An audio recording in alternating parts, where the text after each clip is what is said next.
Isang dating pangulo, isang international court sa The Hague, at isang tanong na pwedeng magbago ng kasaysayan. Sa harap ng International Criminal Court, hahaharap sa confirmation of charges hearing si Rodrigo Duterte.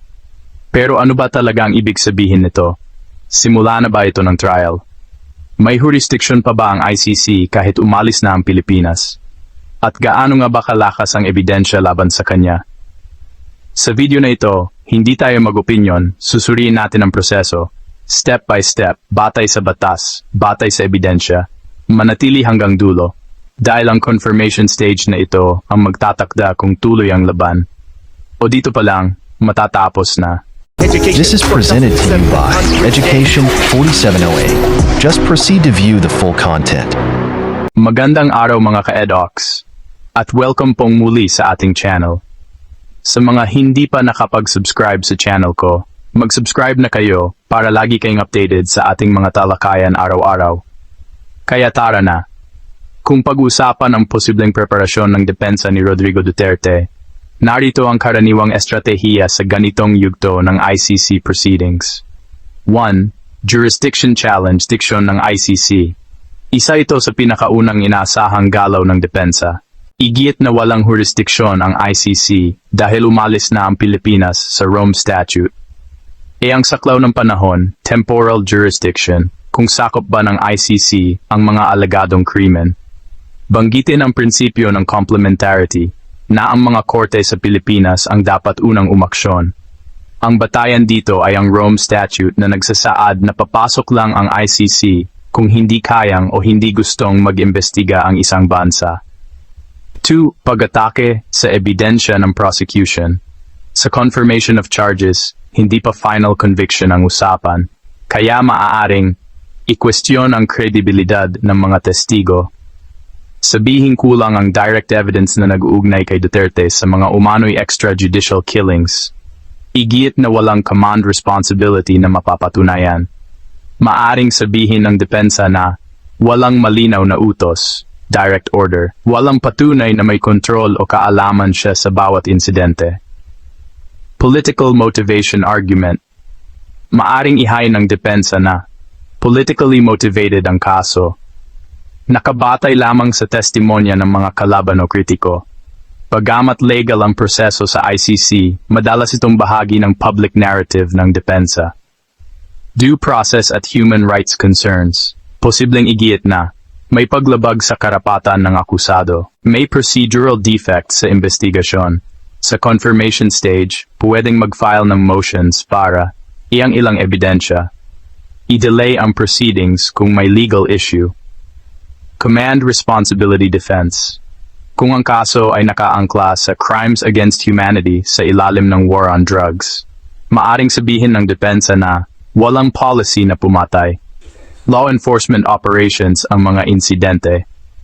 Hindi sistematiko o widespread ang mga pangyayari. Ang prosecution naman ay kailangang patunayan na may malawak o sistematikong pag-atake laban sa civilian population. May kaalaman o kontrol ang akusado. Ano ang mangyayari sa confirmation of charges? Ihaharap ng prosecution ang summary ng ebidensya. Sasagot ang depensa. Magdedesisyon ang pre-trial chamber kung i-confirm ang charges, tutuloy sa trial, o i-dismiss kung kulang ang ebidensya. Hindi pa ito hatol ng guilty o not guilty. Screening stage pa lamang ito. Mga ka-edocs, ano nga ba ang tunay na proseso ng kaso sa International Criminal Court? At sa usapin ng reklamo laban kay Rodrigo Duterte, gaano nga ba ito kalakas sa ilalim ng batas? Isa-isahin natin, step by step, ang ICC process. Step 1, Preliminary Examination. Dito nagsisimula ang lahat. Sinusuri muna ng Office of the Prosecutor kung may jurisdiction ba ang ICC, sapat ba ang basehan para mag-imbestiga, at kung ang isang bansa ay hindi kayang o hindi gustong mag-usig. Nakabatay ito sa Rome Statute, ang kasunduang nagtatag sa ICC. Step 2, Formal Investigation. Kapag pinayagan, magsisimula ang mas malalim na investigasyon. Dito kinokolekta ang testimonya, dokumento, reports ng human rights groups, at iba pang ebidensya. Layunin, tukuyin kung may reasonable grounds para mag-file ng kaso. Step 3. Application for arrest warrant o summons. Kapag naniniwala ang prosecutor na may sapat na basehan, hihingi ito ng arrest warrant o summons mula sa pretrial chamber. Hindi pa ito hatol. Ibig sabihin lang, may sapat na dahilan para iharap ang akusado sa korte. Step 4. Initial appearance. Sa yugtong ito, ipapaliwanag ang mga karapatan ng akusado, babasahin ang mga paratang, itatakda ang susunod na proseso. Step 5. Confirmation of charges hearing. Ito ang critical na bahagi. Hindi pa ito trial. Ang tanong dito ay may substantial grounds to believe ba na naganap ang krimen at may panagutan ng akusado. Kung ma-confirm ang charges, saka pa lamang mag-uumpisa ang full trial. Kung hindi, maaring ma-dismiss ang kaso. Step 6. Trial proper. Dito pa lang pagdedesisyunan kung guilty o not guilty. Mas mataas ang standard dito, beyond reasonable doubt. Ligaw no kalakas ang kaso. Ngayon, suriin natin ang legal na aspeto. Issue ng jurisdiksyon. Isang pangunahing argumento ng depensa ay ang pag-alis ng Pilipinas sa Rome Statute. Pero ayon sa ICC jurisprudence, may jurisdiksyon pa rin ang korte sa mga krimeng nangyari habang miyembro pa ang bansa. Ibig sabihin, saklaw pa rin ang panahong iyon. Ito ay isang malakas na punto para sa prosecution. 2. Complementarity principle. Ang ICC ay court of last resort.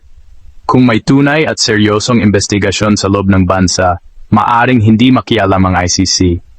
Kaya malaking tanong dito, may sapat bang domestic prosecution? Kung mapatunayang kulang o hindi genuine ang local investigation, lumalakas ang posisyon ng ICC.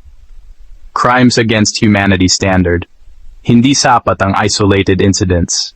Kailangang patunayan ng prosecution na may widespread o systematic attack laban sa civilian population at may kaalaman o control ang leader.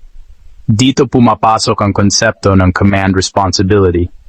Kung walang direktang utos, kailangan pa ring patunayan na may alam at hindi pinigilan ng mga krimen.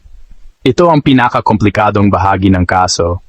Sa confirmation stage, mas mababa ang standard kumpara sa trial. Kaya kung maraming consistent testimonya, may dokumentadong pattern, at may ebidensyang nag-ugnay sa policy level, posibleng ma-confirm ang charges. Pero sa trial, mas mahirap ang laban. Kailangan ng solid at direct linkage. Sa ngayon, ang confirmation of charges ay screening stage pa lamang. Hindi pa ito hatol. Hindi pa ito conviction. Ang tanong lamang ay, may sapat bang basehan para ituloy sa trial? Sa huli, ang desisyon ay nasa mga hukom ng ICC, batay sa ebidensya, hindi sa opinyon. Tanong sa inyo, sa confirmation of charges stage, sa tingin mo ba ay may sapat na basehan para ituloy sa full trial ang kaso sa ICC? Oo, may sapat na ebidensya. Hindi. Mahihirapan ang prosecution. Depende sa jurisdiction. Hintayin muna ang buong proseso. I-comment ang sagot mo at ipaliwanag kung bakit.